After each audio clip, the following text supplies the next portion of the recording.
This is the last climb.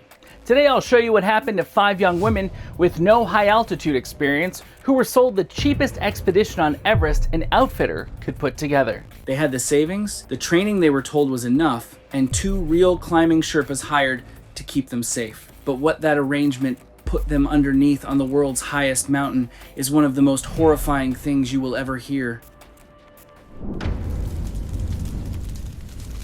It was the 22nd of April, 2017, in the Khumbu Icefall on the Nepali side of Mount Everest, somewhere around 19,000 feet, where 5 young women from Boise, Idaho were still working their way up through the ice long after many of the faster commercial teams had cleared it. They had left base camp in the dark at 2:30 with 2 climbing Sherpas on the first acclimatization rotation any of them had ever done, and they had been negotiating the icefall ever since. The sun had been on that ice for a while by then, which is the one thing every commercial climber on that mountain is taught to be afraid of. Before that morning was over, a trip 5 friends had saved 2 years for had turned into the kind of accident every expedition on that mountain hears about within hours. Their names were Shelby Anduiza, who was 26 and getting married that autumn, and her 4 friends, Taryn Hagenbarth, who was 27 and had organized the whole thing, Marley Bickle, 25, Courtney Mendiola, 24, and Larissa Delgadillo, 23, who was Shelby's cousin and the youngest of them. All 5 were from Boise or the valley around it, and Anduiza and Mendiola are 2 of a few hundred Basque surnames in that city, left there by sheepmen who came from the old country and never went back. Shelby was a physical therapy assistant. Taryn sold commercial insurance. Marley taught 3rd grade. Courtney worked nights at a hospital, and Larissa was most of the way through a graduate program.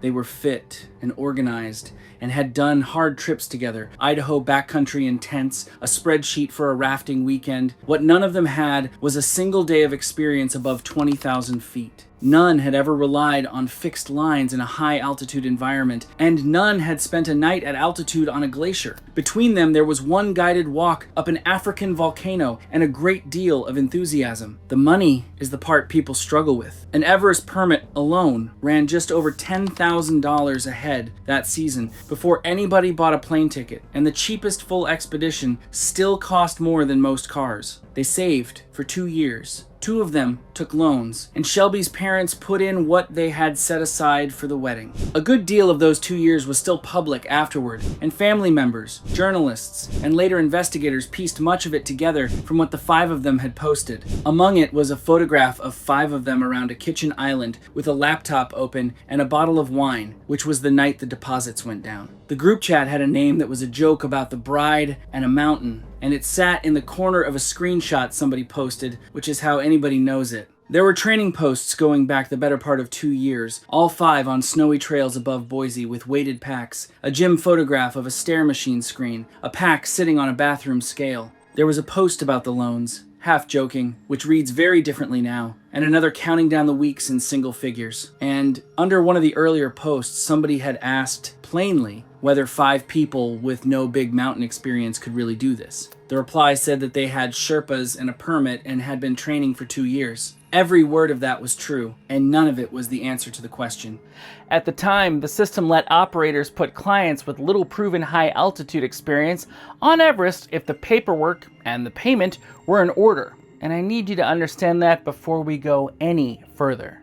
Here is the part that makes experienced climbers angry. Nepal issues permits for the south side through licensed operators, and at the time the system did not require a client to show any proven high altitude record. There was no rule that a client must have climbed a 26,000 foot peak first. What there was instead was a market. At the top end, established operators screen clients hard and turn people away because a client who cannot look after themselves above Camp 2 endangers everybody around them. At the bottom end, there are outfits that will take a deposit from anyone, and the industry has argued about them for years. That is the end of the market these 5 bought into. The operator was a small Kathmandu company, a few seasons old, and the price was well under half what the big names charge. It accepted the climbing resume they submitted without requiring any additional experience. They were told the Sherpas would handle the technical parts, and in fairness to that outfitter, the 2 Sherpas they hired were the real thing. That is the arrangement at the bottom of this market. The client brings money and willingness, the Sherpa brings everything else, including the risk, and climbers have said so publicly for years in blunter language than this.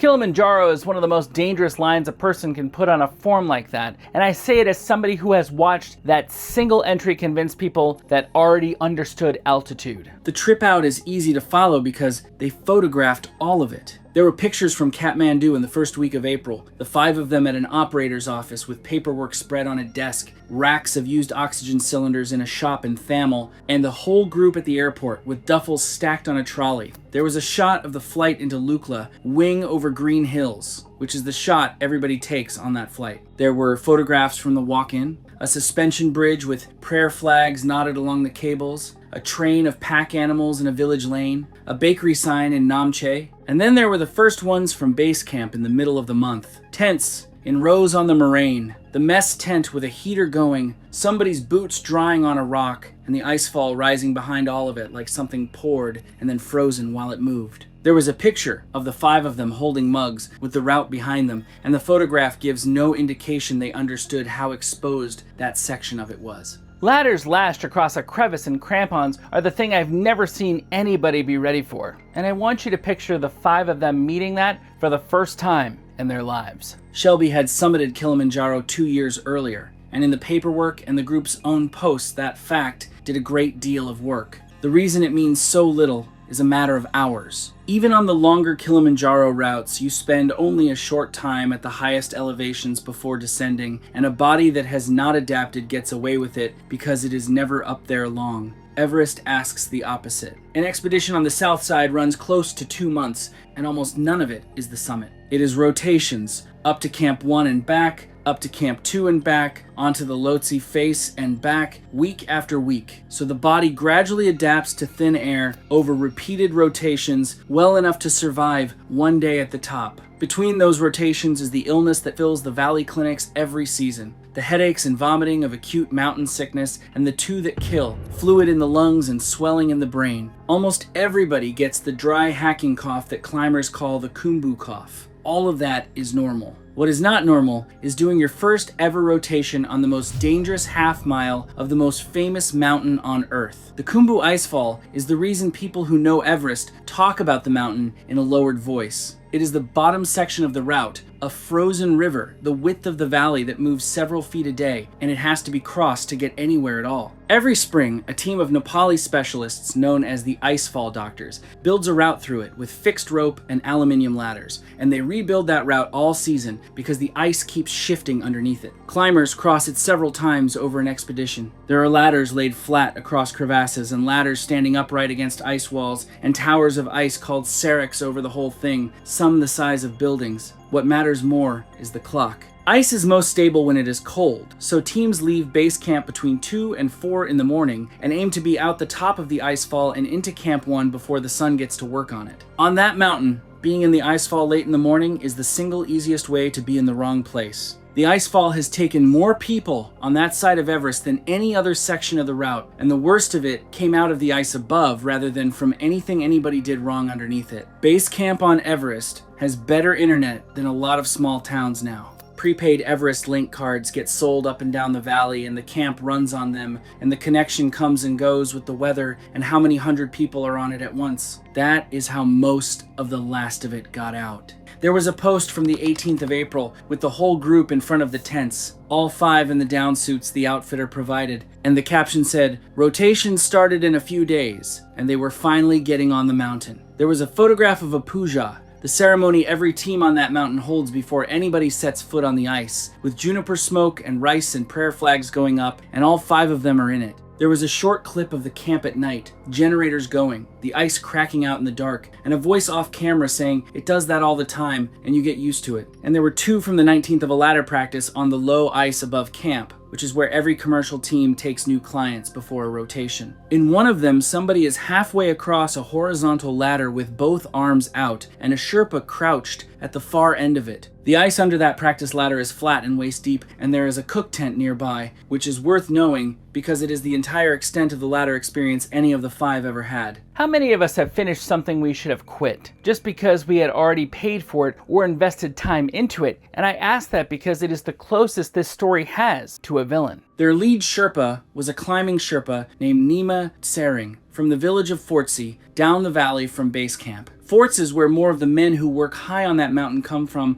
than anywhere else on Earth, and it has a climbing school for that reason. He was 34, had summited Everest 4 times, and like many Sherpa men, he carries a first name that records the day of the week he was born on. His clients called him their Sherpa, which is what almost every foreigner up there says about the man keeping them alive. With him was an assistant climbing Sherpa named Dorchi Sherpa, 27, from the same district. 2 climbing Sherpas for 5 clients with no high altitude record between them is a thin ratio, and it is one of the places the cheaper end of that market saves money. An established operator running novices would have put more hands on that rope, and everybody who has looked at this since has said so. What is known about that morning comes from the 2 of them, the teams who passed the group in the dark, and radio traffic into base camp. The 7 of them left camp at 2:30, which was normal. Everything after was not. The 5 clients had done 1 ladder practice in their lives, and in the icefall, the ladders come one after another for hours, some lashed end to end across gaps a person cannot see the bottom of. Climbers who passed them lower down remembered a group moving very slowly and a lot of stopping at the crossings. Some of that was the group and some was the icefall itself, because a ladder takes 1 climber at a time, and a slow party ahead of you becomes everybody's delay, and in a busy season, there are queues in the dark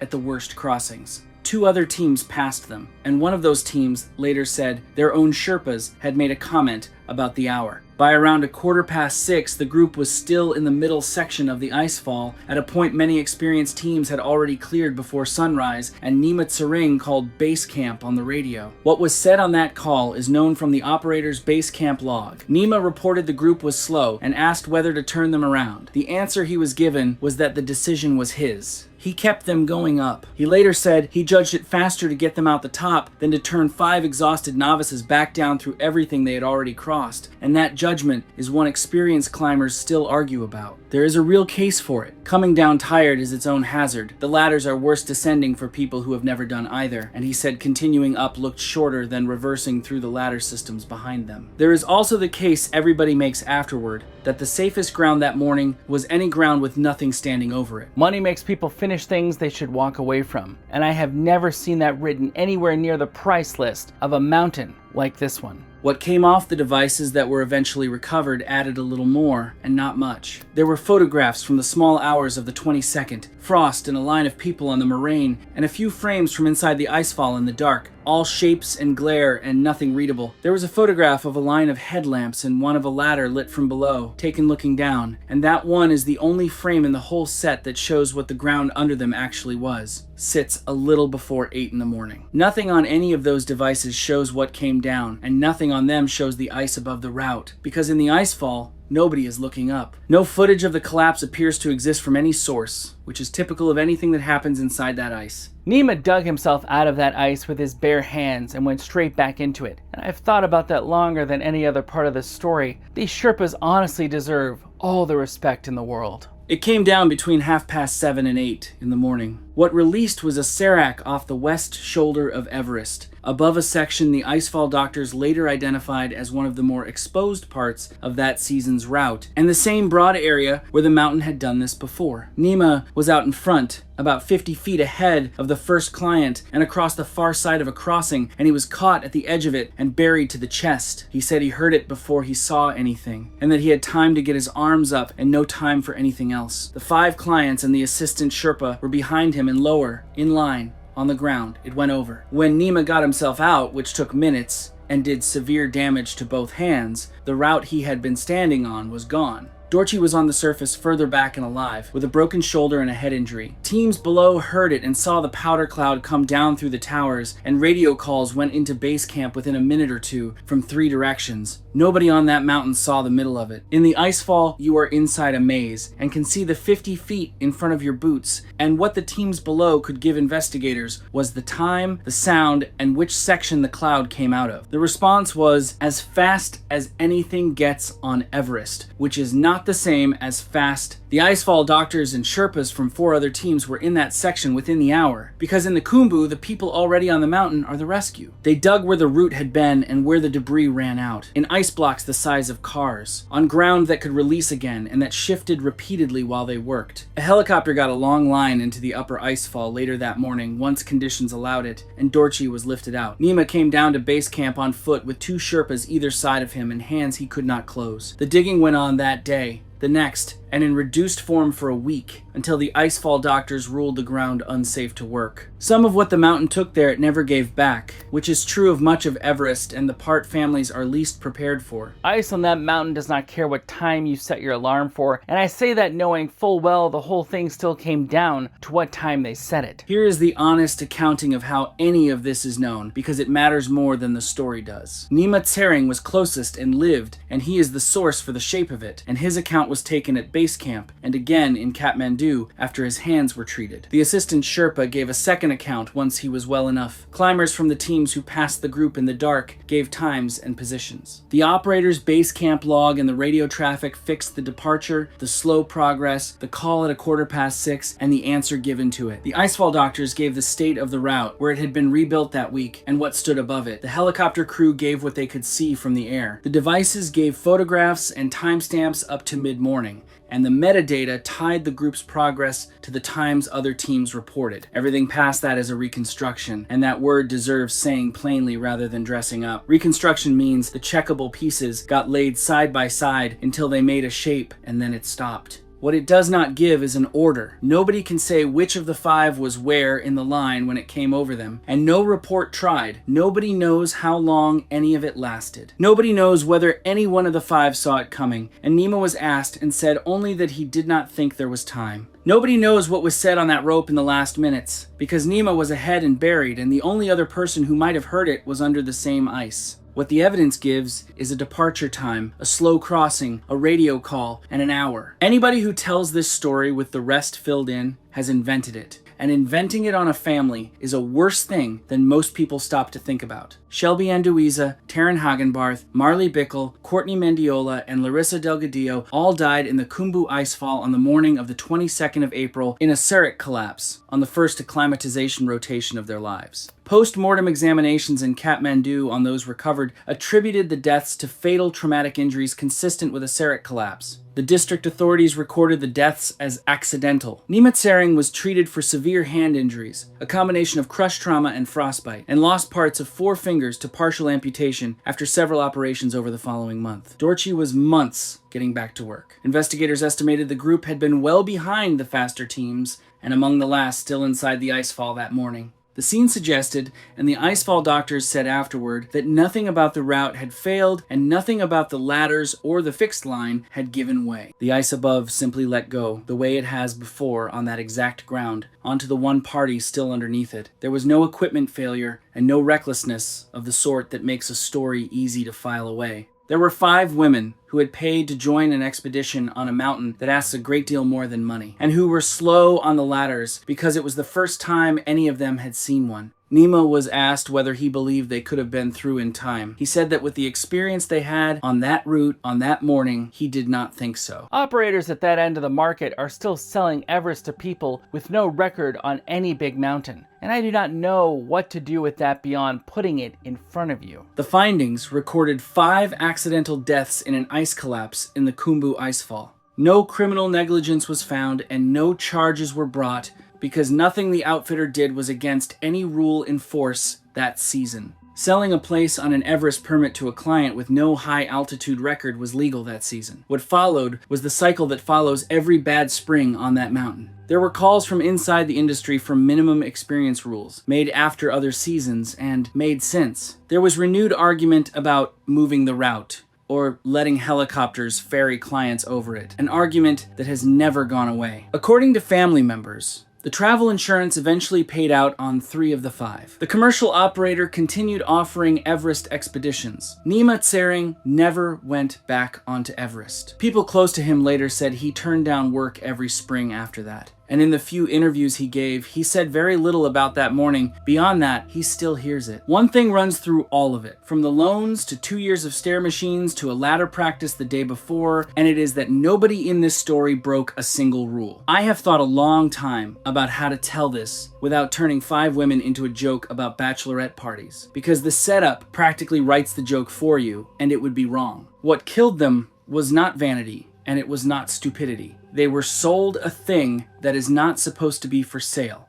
and they believed the sale, which is reasonable when an operator with a website and an office in Kathmandu takes your deposit and tells you the Sherpas will handle the technical parts. Everest has become one of the few major Himalayan peaks where money can, in practice, substitute for an established climbing record, and the people who profit are not the ones standing in the icefall after sunrise. That is the part worth carrying, not the easy version where 5 women were foolish. Almost anybody in their position would have believed the same thing. The mountain does not audit anybody's paperwork. It does not know what you paid, or how long you saved, or who is getting married in the autumn. It only ever asks one question, which is whether you are standing in the wrong place when the ice decides to move. And it asks that question of the qualified and the unqualified in exactly the same voice. The difference is only how long you spend standing there, and that gets decided months earlier in an office by somebody looking at a deposit. The strange part of a story like this now is how much of it stays up. The training posts are still there. So is the countdown, and the photograph from the kitchen island,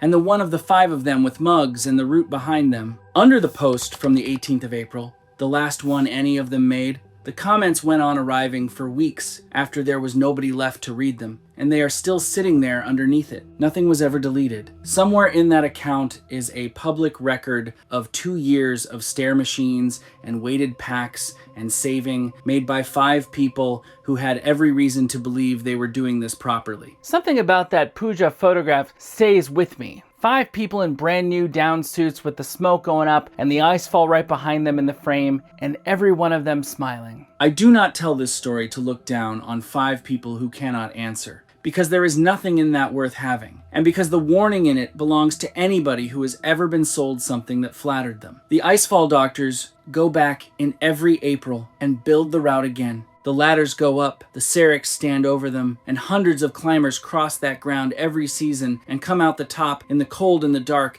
exactly as they should. The outfits at the cheap end still advertise, and every spring somebody with no record and enough savings signs the paperwork and gets a permit because nothing in the system is built to stop it. Nobody has moved the route. Nobody has written the rule. Every spring the same argument gets had, and every spring the permits go out, and the men from Fortsey and the villages around it go back up into the ice ahead of everybody else, because that is the job. If there is anything to carry down off that mountain, it is only this. When a place like Everest is willing to take your money without asking whether your experience matches the mountain, that is not the mountain being generous. That is the one warning it was ever going to give you.